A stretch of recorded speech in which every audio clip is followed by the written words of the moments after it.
And I see a lot of people in your chat like asking me about Hans's analysis.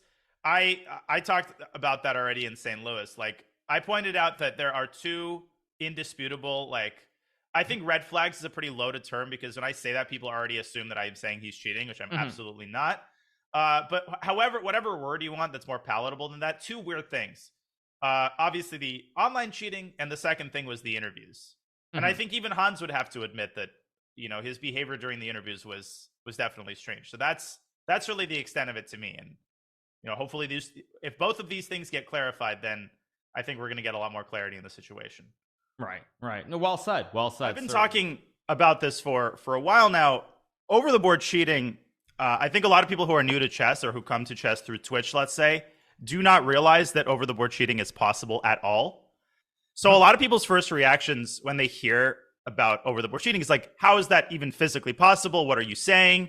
You know, stop making random, you know, statements. But in reality, over the board cheating is possible and has been going on for decades now. It's not an exaggeration to say that it's been around since the 90s. I mean, using technology, of course, not like another player telling you the move. Right, of course. I mean, I think also, are you aware of that incident with Sebastian Feller, the French player, by any chance?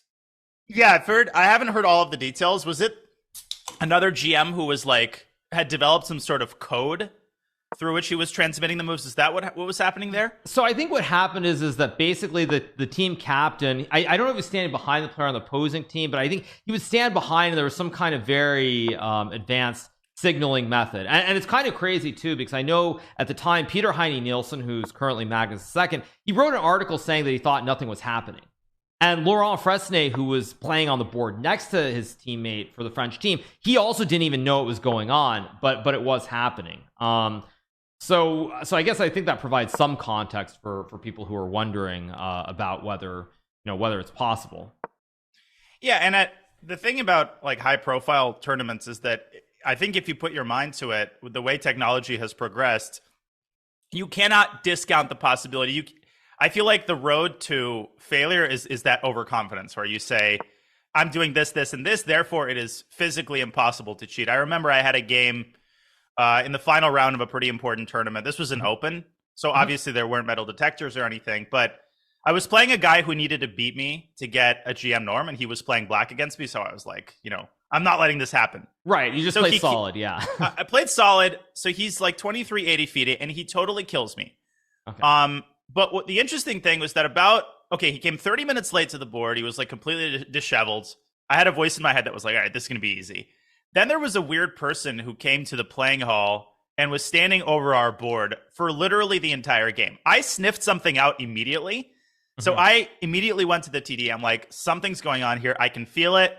But they basically laughed me off. They're like, you know, stop being, you know what, you know. The implication is that I just can't accept the fact that I'm losing, which was completely not on my mind at all. So they never ended up following up. But apparently, I later found out that the spectator who was standing over our board had a phone on him, which was illegal in the tournament hall. And they never ended up inspecting his phone. So I got really, really angry. But the bottom line is that over the board cheating needs to be taken seriously. And people need to realize that it's not just a bunch of GMs trying to, you know, stir up some sort of false, the idea that there's a false danger. This really is something that needs to be taken seriously. That's my opinion. Okay. Yeah, I think, I mean, obviously, if we presume this is what's happening with Magnus, it seems very clear, at least from the security measures that were added as soon as he dropped out, that you know, it is something that's far more serious than people realize. Because I do get the sense, at least with online, everybody feels like, well, online cheating, it happens here or there, but over the board, God forbid, it's not possible, or it doesn't happen at all, for sure. Yeah, I mean, you know, as I was discussing yesterday on my stream, there's obviously a barrier to entry for over the board cheating. Nobody disputes that OTB is a lot more serious, and B, you know, a lot harder to achieve, maybe exceedingly hard to achieve in a tournament like this. But I think it's fair to say, whichever side somebody is on, and if, let's say, somebody has a track record of cheating online, I was making the point on my stream yesterday that, in my opinion, it's totally fair to request that person is ready to submit themselves to a more stringent search than, let's say, somebody who's never been caught cheating online. Like, I feel like that statement's pretty uncontroversial, right? Yeah, but some people seem I to would get agree angry with that. about it. I guess, I mean, the question also, though, is that then you have to have some sort of agreement, though, right? Because, like, it's very tricky because all the online sites, I don't believe they have any agreements with FIDE at all at the moment, like chess.com or Lichess or anything of that nature. But, like, then you have to share, I guess you have to share info with FIDE or organizers in some method, probably. Ideally, I think that would be the best path forward, is for there to be, like, clear communication between the main online servers and FIDE. Especially since online chess is now fully respected and acknowledged as almost, as a full-fledged form of the game. There's a lot of money in online chess. So I think we've gotten to the point where cheating in like money tournaments online is a really, really serious offense that should be taken seriously and, transmitted to FIDE. I don't know how you feel about that. I mean, well, there's the obvious example, which was public, but nothing happened, of course, with Tigran Petrosian, where he was banned off of chess.com for I believe it was the Pro Chess League, or maybe Pro Chess League, I think is what it was. But then he did show up and play like in the World Rapid and Blitz that I think like 1 year later, despite it being very, very public and very out there. Yeah, I guess that leads to the question of like what should the punishment, let's say, be for online cheating. And that's where I think you get into the question of online cheating or cheating in general being a spectrum, right? It's nobody's denying that cheating once when you're like 9 years old and in a meaningless game is very much quite different from cheating prolifically, dozens of times in money tournaments. I don't think anybody's saying those two things are the same, right. Which is why I think in this case it is very important to establish the truth on Hans's online record, which will give us then more information about how to proceed in the context of over the board. Yeah, I would. I would definitely agree with that. Like another question I was going to say is like, obviously everybody is innocent until proven guilty. That of course is the gold standard. But the question is, if it's sort of like people seem to believe that Magnus is quitting because probably he suspects something in his game. Do you think it's something like that, or something that's more like it's the rapid rise combined with potentially his online stuff that I think was already fairly well known before that? I mean, do you think it's just about like one game, or do you think it's probably something more nuanced? I think it's a little more nuanced. I think, first of all, if Magnus had hard evidence or he was suspecting something specific, he would have probably vocalized that by now. He would have made that clear. So I think for Magnus, my guess would be that it was the accumulation of things, the rapid rise, and maybe he suspected something about Hans's online chess. So I think it was an accumulation of factors, which is not a value judgment on whether Magnus did the right thing or not, but I think it was a combination of things, if I had to guess. Okay. Do you feel the same way? Yeah, I generally do feel the same way. I think that rating rise, I mean, I know a lot of people try to do comparisons, but certainly at the age of 17, it is very, very impressive. I think it's 230 points or something in less than 2 full years. So probably it's a combination of that. Like I said myself, I've said this on my stream too, there have been rumors swirling for quite a long time as well. I find it hard to believe that Magnus hadn't heard something prior to this event.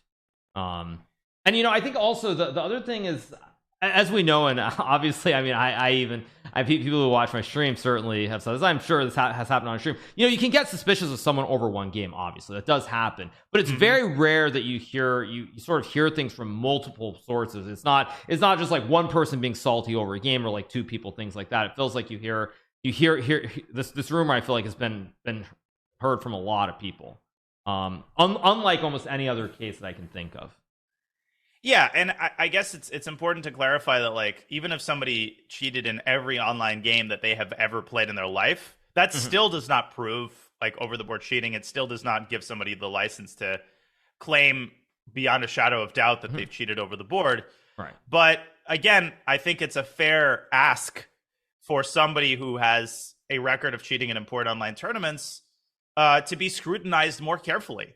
Right. And in some cases, nobody has to explain themselves. It's a free country. You can say whatever the heck you want, or not say whatever the heck you want. But we also should not forget that invites are at the discretion of the organizer. So the point I made yesterday on my stream is that I think it would be a fair request from organizers, let's say for somebody who has had a record of online cheating, to be scrutinized, to agree to be scrutinized more carefully, and to explain themselves in certain cases if they want to, receive invites consistently to top tournaments. I don't feel like that's a really controversial statement. No, I agree. I wonder then, do you think like organizers should basically potentially just ask the sites whether something has happened or not happened? Yeah, that's to come back to our initial point. That's why I think it's so important to have that communication. Because also we should remember that cheating is a very corrosive thing, in that it's human nature that when you've heard that someone has cheated, you just automatically become more suspicious of them in every game. Right. And Hikaru, I think some people might get angry at that, like, oh, is that a personal attack? Like, no, that's just human nature. Like, we play so many different people and we assume that they're honest, but if we know that somebody has had a shoddy track record, it sometimes becomes harder to play because you keep having these thoughts that swirl in your mind when they make a certain move. Right. Which is why it's so important to allay the concerns of top players, make sure that they're playing in an environment where they feel comfortable with all of the other participants. I mean, I guess what do you think can be done differently to like what precautions can, like on site? I mean, more than anything else. I mean, because obviously organizers can ask, but do you think like just like the, I guess, metal wanding is enough? Do you think they're like obviously we have all these silly jokes, of course, about playing naked and things like that, but I mean, do you think like what's going on right now is adequate? Do you think like 15-minute delay is enough? Do you think it should be more or less? What do you think about all of these things? In terms of the delay, I think 30 might be a good amount of time, because it occurred to me that with a 15-minute delay, somebody could potentially like wait for the broadcast to catch up and take 15 minutes on a move. But I like the idea of the delay. I think the delay is kind of a no-brainer. What do you think about that specifically? Yeah, I definitely agree with that. I think one thing that we haven't touched on yet is also like when it comes to these sorts of things, I think a lot of people don't realize that at the top level, if you're a very strong player, and I think Magnus said this in one of his recent interviews, I think he said something like he needed one move or maybe two moves in every game. And if he had that, he would win every single game. I believe he said that. Totally accurate. So like that's the thing also, is that again, when people wonder about the 15 versus 30, it is true. Like I would say in a game, they're probably maybe if it's a really chaotic game, maybe like 4 to 5 super critical moments, but generally I feel like it's 2 to 3 for the most part. Yeah, and that's a huge problem, right? Because then the barrier to entry shrinks. Like somebody could be a strong player to begin with.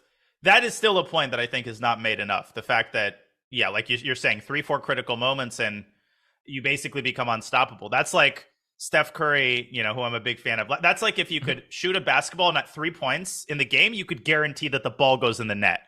Right. Like you're basically going to win. A good team is going to basically win every game if they can like ensure that certain shots go into the net. Same with ensuring that certain moves are going to be the correct moves in critical moments. In terms of your initial question, are the measures enough? I'm inclined to say not fully, especially given that St. Louis, let's be real, has unlimited resources, right? They can invest however much they want in whatever technology they want. True. And I still feel like a lot of organizers treat this issue with a lot of naivety. I think it should never turn into a situation where players are treated with suspicion. They're treated like they're going to an airport. Right. But I feel like there are elegant ways to invest in technology that's A, not that intrusive, and B, checks very thoroughly for stuff like earpieces and hidden cameras, and computers nowadays can be tiny and hidden in any other object. And we should stop pretending that that's just straight out of some science fiction movie, and we should take those things seriously, I think. And I don't see anything, again, objectionable in that statement. Yeah, that sounds very good. I do have one, but then the really, and this maybe is a depressing thing to ask, but but then there also are problems if it doesn't occur in top level events, because obviously, as we know, top level events which have very big prize funds, like the event in St. Louis, which is 350,000, I think it is, just your casual weekend tournament, certainly you could end up in situations where it's tough, put it it's not practical, I guess, to implement this in opens. But you do think like in St. Louis specifically, this tournament, they can do more than what they're doing?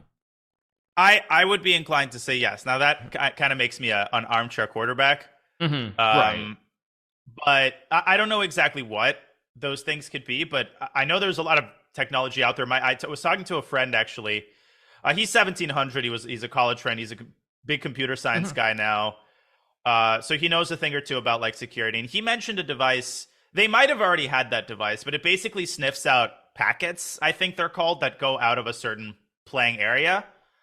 So it basically scans for universally for any type of signal. I'm probably speaking like a fool right now because I don't know much about this, but I think people can get the gist of it. So something like that could really go a long way. Yeah, I think Chad is saying something like Wireshark or something. I don't know what that is, but something like that. I think, yeah.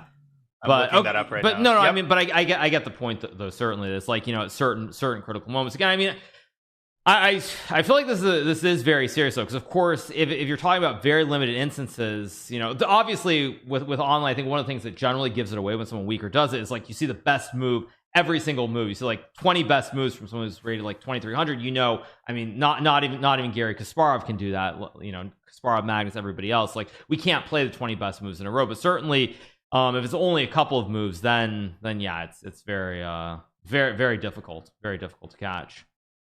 Yeah, I think in terms of like open tournaments or tournaments with less security, you know, at some point they started banning phones in the playing hall.